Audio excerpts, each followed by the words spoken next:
ज्याप्रमाणे संपूर्ण भारतामध्ये गंगा, जमुना, सरस्वती या नद्या पवित्र आहेत आणि त्याचं एक विशेष महत्त्व आहे। त्याचप्रमाणे जालना शहरामध्ये किंवा जालना जिल्ह्यामध्ये कुंडलिका आणि सीना या दोन नद्या आहेत आणि या दोन नद्यांचा संगम जालन्यामध्ये होत असतं।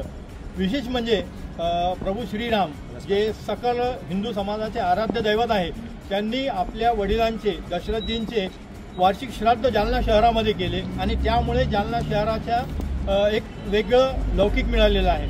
आणि रामतीर्थ म्हणून जे प्रसिद्ध असलेलं स्मशान आहे तिथे प्रभू श्रीरामांनी आपल्या वडिलांचे वार्षिक श्राद्ध केलेले आहे।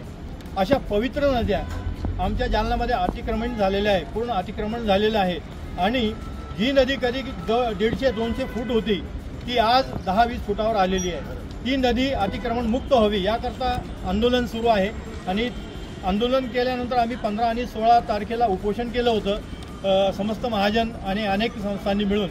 त्यावेळेस जिल्हाधिकारी आणि मुख्याधिकारी यांनी आम्हाला आश्वासन दिलं होतं की उपोषण सोडा, आम्ही 2-3 दिवसामध्ये नदी स्वच्छतेचं काम चालू करू, पण त्यांनी अजून तरी काम चालू केलं नाही आणि आम्हाला दिलेलं जे आश्वासन होतं ते आश्वासन आम्ही व्यवस्थित दिलं असं सांगण्याकरता त्यांनी सिटी सर्वेकडे आपला चेंडू फेकलेला आहे की सिटी सर्वेने नदी किती फुटाची आहे ते मोजून द्यावं, नंतर आम्ही अतिक्रमणचं काढायला सुरू करू। याचा अर्थ त्यांनी आमचं उपोषण सोडवण्याकरता आम्हाला दिलेलं हे आश्वासन त्यांनी साफ खोटं दिलेलं होतं असं आम्हाला लक्षात आलं नाही। आम्ही आज माननीय जिल्हाधिकारी आणि माननीय आयुक्त यांना पुन्हा एकदा आम्ही निवेदन देऊन त्यांना सांगतो की 1 तारखेपर्यंत जर अतिक्रमण काढलं नाही तर आम्ही साखळी उपोषण समस्त जालनेकर मिळून आम्ही करणार आहोत। धन्यवाद।